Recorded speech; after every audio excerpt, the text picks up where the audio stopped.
الرحمن الرحیم الحمد مہمان للہ رب گرامی العالمین جناب ڈاکٹر والصلاة وسیم والسلام اللہ علی محمد خیر عباس خلقہ حفظ محمد اللہ وعلی آلہ سے واصحابہ درخواست کر رہا اجمعین۔ ہوں کہ آپ تشریف لائیں۔ وقت کی تنگ دامانی کو دیکھتے ہوئے ایک واقعہ مولانا امرتسری رحمۃ اللہ علیہ کا یاد آ رہا ہے۔ سنا تھا کہ مولانا امرتسری کہیں جا رہے تھے، اسٹیشن پر لوگ رخصت کرنے آئے، کسی معتقد عقیدت مند نے آ کر کے کہا کہ ہمیں سورہ یوسف کی تفسیر آپ مختصر طور پر بیان کر دیجئے ہمارے لیے۔ تو انہوں نے کہا، آپ نے فرمایا پدرے را پسرے بود گم شد باز یافت۔ ایک باپ کے ایک بیٹے تھے، گم ہو گئے تھے، پھر وہ مل گئے۔ تو اس مختصر وقت میں چاہتا تھا کہ موضوع بہت ہی بلکہ میں نے 1 گھنٹے کا وقت مانگا تھا۔ حقیقت یہ ہے کہ اللہ کا شکر ہے کہ میں تیار ذہنی طور پر تھا، لیکن آخر میں یہاں آنے کی نا امیدی ہو چلی تھی۔ اس وجہ سے میری عادت عام طور پر ہوتی ہے کہ کوئی، اللہ کا شکر ہے، موضوع لکھے بغیر اکثر چل جاتا ہے، لیکن کوئی اہم موضوع ہوتا ہے تو اس کو تیار کرنے کی کوشش کرتا ہوں۔ یہ چند صفحات کا جہاز میں بیٹھ کر کے جدہ سے آتے ہوئے ریاض سے آتے ہوئے بمبئی تک میں نے جمع کیے تھے، اس کا خلاصہ یہ ہے، حقیقت یہ ہے کہ ہمارے بھائی عبدالہادی اللہ تعالیٰ ان کو محفوظ رکھے، انہوں نے بہت ہی خوشی اور مسرت کے پیغام ہم سب کو دیے۔ بہت سے ہمارے نوجوان مایوس ہو رہے ہیں، انشاءاللہ مایوسی اور اسلام اور مسلمان کا اجتماع دونوں دو متضاد چیزوں کے اجتماع کی مثال ہے۔ میں اسی موضوع کے قریب اپنے ان بھائیوں سے مخاطب ہونا چاہتا ہوں جن کو اہل حدیث فکر سے دوری ہے، جو اہل حدیث فکر سے دور رہ کر کے سنی سنائی باتوں پر وہ عمل کرتے ہوئے اہل حدیثوں کے خلاف مختلف قسم کی باتیں کر کے، اور گناہگار اس معنی میں ہوتے ہیں کہ خود اپنا گناہ اور اپنے پیچھے جن لوگوں کو اپنا متبع اور تابع بناتے ہیں ان کا گناہ بھی لے کر کے لوٹتے ہیں۔ شریعت میں یہ چیز معلوم ہے آپ کو، من سن سنتا سیئتا فلہ وزرہا ووزر من عمل بہا۔ جس کسی نے غلط چیز کی بنیاد ڈالی، غلط چیز کو پھیلایا، اس کے پیچھے چلنے والے کا گناہ بھی اس پر ہوگا۔ شریعت کے قوانین کلیہ میں یہ بھی ہے، ما یلفظ من قول الا لدیہ رقیب عتید۔ یہ انسان ایک ٹوک بھی بولے، اللہ تعالیٰ نے اس کے لیے چست و چالاک بندے فرشتوں کو مقرر کر رکھا ہے۔ قیامت میں آ کر کے وہ ان کے سامنے پیش ہوگا، جب اللہ تعالیٰ کے سامنے بغیر کسی ترجمان کے دو بدو روبرو اللہ تعالیٰ سے باتیں ہوں گی۔ میں اس وقت ان الفاظ میں ان بھائیوں کے لیے نصیحت کر رہا ہوں جو اہل حدیث فکر سے دشمنی رکھتے ہیں۔ آپ کو آیت یاد دلاؤں، اللہ تعالیٰ فرماتے ہیں هو الذی بعث فی الامیین رسولا منہم یتلو علیہم آیاتی ویزکیہم ویعلمہم الکتاب والحکمہ وإن كانوا من قبل لفی ضلال مبین۔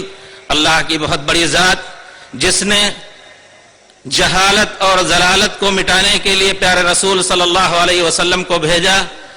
آپ کے آنے سے پہلے لوگ گمراہی میں تھے، اس گمراہی کا خاکہ بت پرستی، ظلم، اولاد کشی، تمام اخلاقی اقدار کو ختم کر کے بالادستی صرف ظلم اور زیادتی کی تھی۔ پیارے رسول صلی اللہ علیہ وسلم آئے، سالوں کی دشمنیاں آپس میں ختم ہوئی، آپ کو اللہ تعالیٰ نے اپنی کتاب دے کر کے بھیجا، اور اپنی سنت سے پیارے رسول صلی اللہ علیہ وسلم نے اس کی تفسیر فرمائی۔ وہی صحابہ کرام جن میں سے بعض ایسے بھی تھے کہ اپنے باپ کو کے قاتل کو کسی وقت بھی پاتا تو اس کو قتل کر دیتا، لیکن وہی اللہ کے فضل۔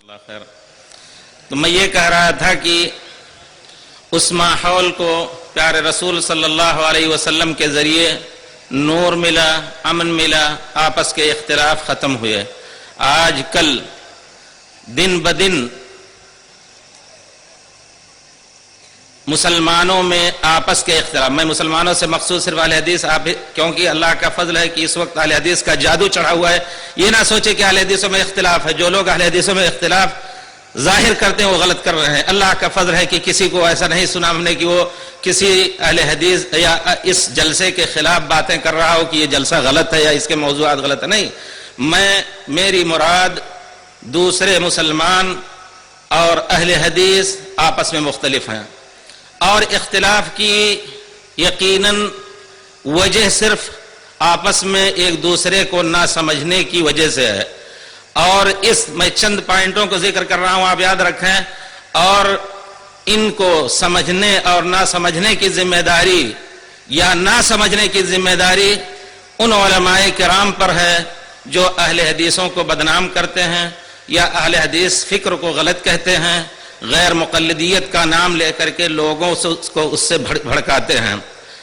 ذمہ داری انہی علماء کی ہے، انہی سے میں مخاطب کر رہا ہوں کہ اللہ تعالیٰ نے آپ کو پیارے رسول صلی اللہ علیہ وسلم کا وارث بنایا ہے. العلماء ورثۃ الانبیاء. پیارے رسول فرماتے ہیں کہ کسی نبی کے لیے یہ جائز نہیں کہ اللہ تعالیٰ کی طرف سے جو آیا ہوا خیر ہے اپنی امت کے کسی فرد سے اس کو چھپا لے، یا کسی نبی کے لیے جائز نہیں کہ اللہ تعالیٰ کی طرف سے جس شر کی وحی اور جس شر کا علم پیارے رسول کو دیا گیا ہے یا اس رسول کو دیا گیا ہے اس کو چھپا لیں. اس وجہ سے ہم ان ورثۃ الرسول سے مخاطب ہو کر کے کہتے ہیں کہ کیا حقیقت میں آپ کے دل میں اہل حدیثوں کے فکر سے یا اہل حدیث کے فکر سے، فکر سلف اور سلفیت سے آپ کو دشمنی ہے؟ اگر یہ دشمنی ہے تو پھر کیا اسلام اس کی اجازت دیتا ہے کہ اس کی بنا پر ہم ایک دوسرے سے حسد اور بغض رکھیں؟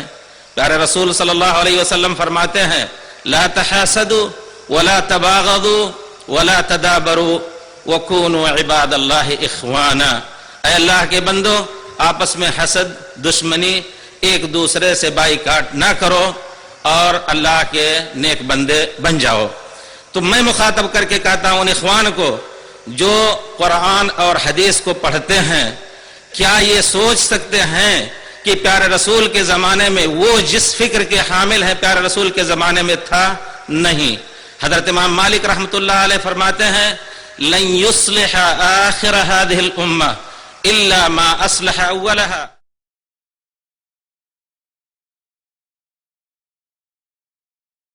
میں چند پوائنٹوں کو ذکر کر رہا ہوں، آپ یاد رکھیں.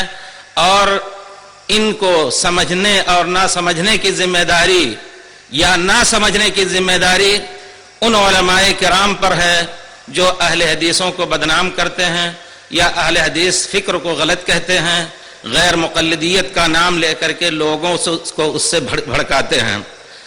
ذمہ داری انہی علماء کی ہے، انہی سے میں مخاطب کر رہا ہوں کہ اللہ تعالیٰ نے آپ کو پیارے رسول صلی اللہ علیہ وسلم کا وارث بنایا ہے. العلماء ورثۃ الانبیاء.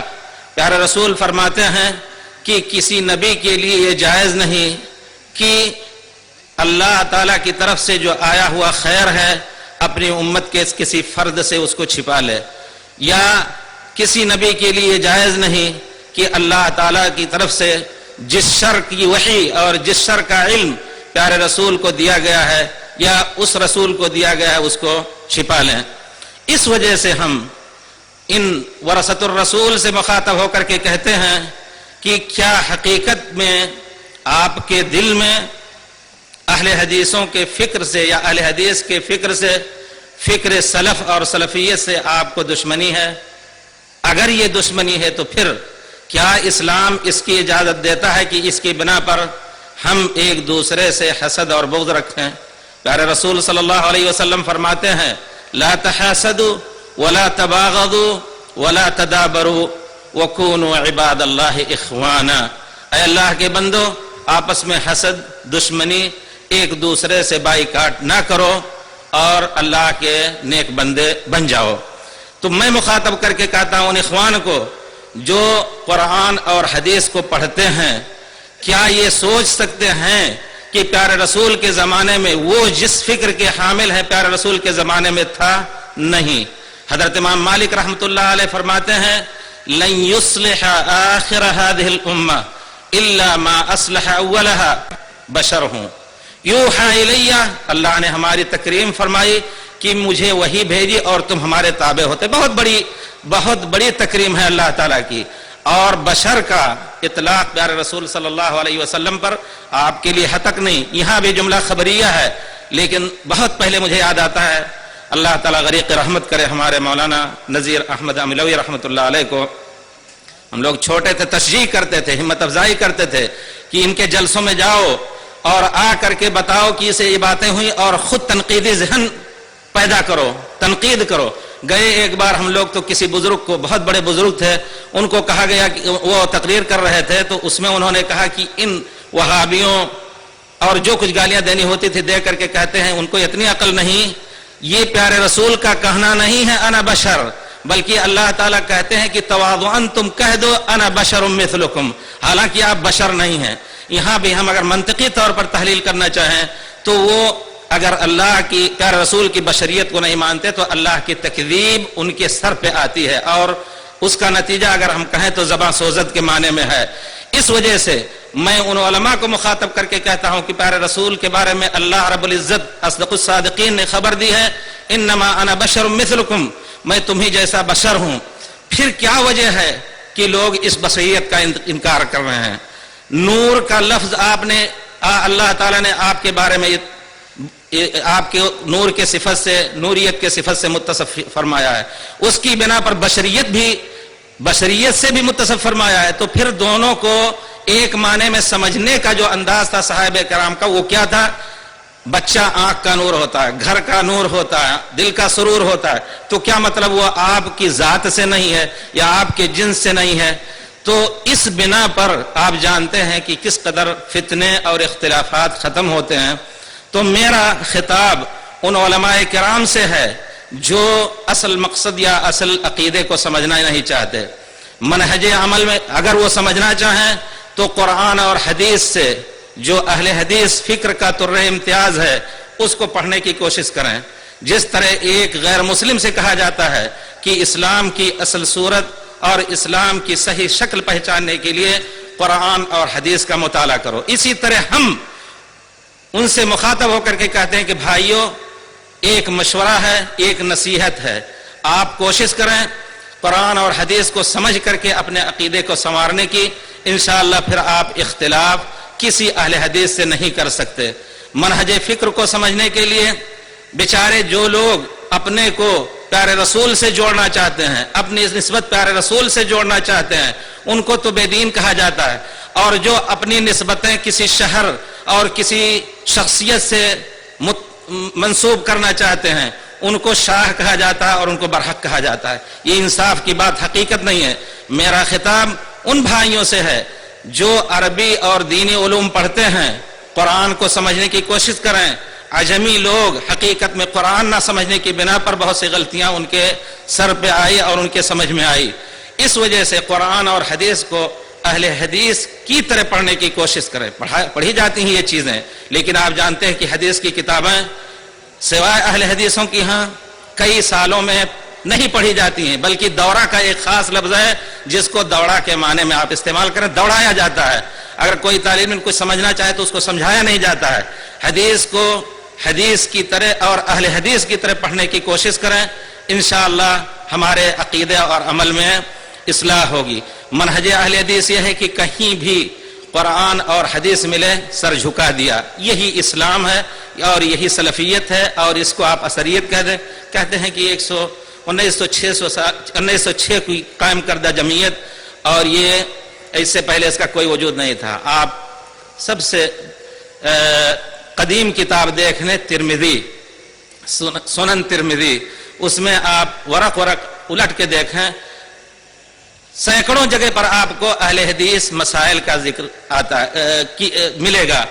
علامہ ترمذی رحمۃ اللہ علیہ کہتے ہیں وَهُوَ قَوْلُ أَهْلِ الْكُوفَةِ وَهُوَ قَوْلُ وَقَالَ أَصْحَابُ الْحَدِيثِ كَذَا وَقَالَ أَهْلُ الْحَدِيثِ كَذَا. تو ان کی قدامت پیارے رسول صلی اللہ علیہ وسلم کے زمانے سے اب تک رہی ہے، اور وہ یقیناً ترجمہ ہے اللہ رب پیارے رسول کے اس قول کی لا تزال طائفة من امتی ظاہرین علی الحق. ہماری امت کی ایک ٹولی ایسی رہے گی جو حق کے اوپر چڑھ کر کے چلیں گے. ظاہرین علی الحق, حق ان کی سواری ہوگی, گویا حق ہی پر وہ رہیں گے اللہ کے فضل سے. لا یضرهم من خذلهم, دنیا چھوڑ دیں ان کو, اللہ ان کے ساتھ ہے, ان کو نقصان نہیں پہنچا سکتے ہیں.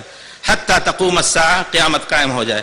تو آپ لوگ پیارے رسول صلی اللہ علیہ وسلم کی اس بشارت کے ترجمان ہیں اللہ کے فضل سے.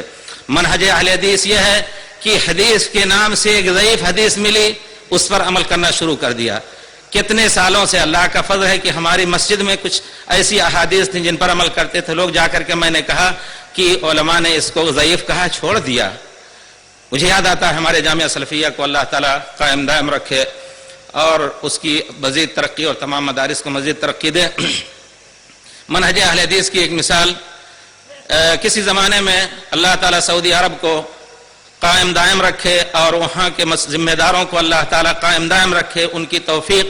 یقیناً ایک ایک فرد توحید کا اللہ کے فضل سے داعی ہے. بڑے بڑے شاہ عبدالعزیز رحمۃ اللہ علیہ کے بڑے اچھے پوزیشن کے لڑکوں سے بیٹھنا ہوتا ہے اللہ کے فضل سے. واللہ توحید کے بارے میں انہوں نے کوئی لوچ برداشت کرنے کی کوشش نہیں کی. بعض ایسی جماعتیں جو توحید کو ہلکی چیز سمجھتے ہیں اور اس سے بے پرواہ ہوتے ہیں, ان پر تنقیدیں کرتے ہوئے سنی ہم نے. تو کہنے کا مطلب یہ ہے کہ کسی زمانے میں سعودی عرب نے جامعہ سلفیہ کو 2 استاذ دیے, شیخ ربیع, ڈاکٹر ربیع ہادی, اللہ تعالیٰ ان کو اچھا رکھے. اسی طرح شیخ صالح العراقی رحمت اللہ علیہ وہ آئے. ہم نے کئی بار ختم بخاری پڑھا تھا. ختم بخاری صرف حدیث کی محبت میں. ابن ابی جمرہ ایک شارح بخاری ہیں, صوفی آدمی ہیں, انہوں نے ایک جگہ کہیں سے اچک کر کے لکھ دیا کہ صحیح بخاری کسی بھی مصیبت میں پڑھی جائے, ختم کی جائے تو اس سے مصیبت دور ہوتی ہے. مولانا نذیر احمد صاحب رحمۃ اللہ علیہ اور دوسرے علماء کے سامنے ختم بخاری کئی بار کی گئی, لیکن دیکھیے تنبیہ کی بات ہے, وذکر فإن الذکرى تنفع المؤمنین. یہ دونوں مشائخ آئے, ان سے کہا گیا کہ آج درس نہیں ہوگا کچھ 2-4 گھنٹے کا, بلکہ صحیح بخاری پڑھی جائے گی. انہوں نے کہا صحیح بخاری تو روزانہ پڑھی جاتی ہے. کہا نہیں, یہ اس مقصد کے لیے پڑھی جاتی ہے. انہوں نے سخت ناراضگی کا اظہار کیا اور کہا میں جانتا تھا کہ تم لوگ پورے طور پر موحد ہو اور عامل سنت ہو, اگر پڑھنا ہے تو اللہ تعالیٰ فرماتے ہیں استعینوا یا ایھا الذین آمنوا استعینوا بالصبر والصلاۃ. اسی طرح قرآن پڑھو, اللہ تعالیٰ اجر دے گا, دعا کرو انشاءاللہ مصیبت دور ہوگی. آپ جانتے ہیں, یہ لوگ گواہ ہیں, اسی دن سے اس بدعت کو, کیونکہ یہ بدعت وراثتاً ملی تھی ان کو پرانے زمانے سے, اس بدعت کو انہوں نے چھوڑ دیا. اب صحیح بخاری ہمارے خیال سے اس ایسے موقعوں پر نہیں پڑھی جاتی. یہ ہے منہج اہل حدیث. اللہ تعالیٰ ہم سب کو اس منہج کو سمجھنے اور اس پر عمل کرنے کی توفیق دے. یقیناً یہی دین ہے, یہی اسلام ہے. قیامت میں 3 سوال کیے جائیں گے. من ربک, کون تمہارا رب ہے. من نبیک, ما دینک, تمہارا دین کیا ہے. من نبیک, تمہارے نبی کیا ہے. اور کسی نسبت کے بارے میں نہیں پوچھا جائے گا. اب میں اس نصیحت کے ساتھ آپ سب کو رخصت کرنا چاہتا ہوں. ایک بات کی تنبیہ کر دوں, ہمارے بھائیوں نے اللہ تعالیٰ ان کو جزائے خیر دے مفتی حرم کا لقب دیا. حقیقت میں اصل موظف یا ہمارا کام ام القریٰ یونیورسٹی میں ایک پروفیسر کی حیثیت سے ہوں. اللہ کے فضل سے وہاں کئی سالوں سے, اور پھر اللہ کے فضل سے حرم پاک میں درس کا موقع ملا. اس درس کی اگر اہمیت آپ دینا چاہتے ہیں تو اس کی اہمیت یہی ہے, اور اس کو ہم محسوس کر کے اللہ کے فضل سے اپنے درس کو اس طرح رکھتے ہیں کہ اللہ کا شکر ہے کہ بہت دور دور سے لوگ بڑی تعداد میں طلبہ علم حاضر ہوتے ہیں. بخاری شریف کا درس ہوتا ہے, اصول حدیث کا درس ہوتا ہے, 2 دن اردو کا درس ہوتا ہے کتاب التوحید, اور 1 دن بلوغ المرام فقہ سنت کے نام سے. تو اللہ کا فضل ہے, اس ضمن میں مسئلے مسائل اور فتوے بھی آتے ہیں. اس کی اہمیت اللہ کے فضل سے اس معنی میں کہ اس جگہ پر حضرت عبداللہ ابن عباس بیٹھا کرتے تھے, اس جگہ پر عطا ابن ابی رباح وغیرہ جیسے بڑے بڑے علماء بیٹھا کرتے تھے. ہم اس ذمہ داری کو نبھانے کی کوشش کر رہے ہیں, اللہ کا شکر ہے. لیکن میرا لقب مفتی حرم جو دیا ہے اخوان نے, بہرحال ایک خوشفہمی ہے. فتویٰ دیا جاتا ہے حج میں پورے 1 مہینے تک تمام دروس کو روک کر کے عربی دروس کو 4 دن عربی اور 3 دن 2 دن اردو، سب اردو ہم کر دیتے ہیں اور سب مسئلے مسائل اور مختلف قسم کے فتائے ہوتے ہیں. اللہ کا شکر ہے میں نے بہت اچھا اثر دیکھا. اللہ تعالی ہماری زبانوں میں اثر دے، اللہ تعالی ہمیں سنت کا جامہ پہنائے تاکہ اس کی برکت سے ہمیں ہماری باتوں میں اثر ہو. ہم سب کو اللہ تعالی مسلمان اٹھا کر کے مسلمان بنا کر کے اس دنیا سے رخصت کرے. اور مسلمان اسی وقت بن سکتا ہے جبکہ اللہ اور رسول کے درمیان کوئی اور واسطہ نہ رکھے. وصلی اللہ علی خیر خلقہ محمد وعلی آلہ واصحابہ اجمعین.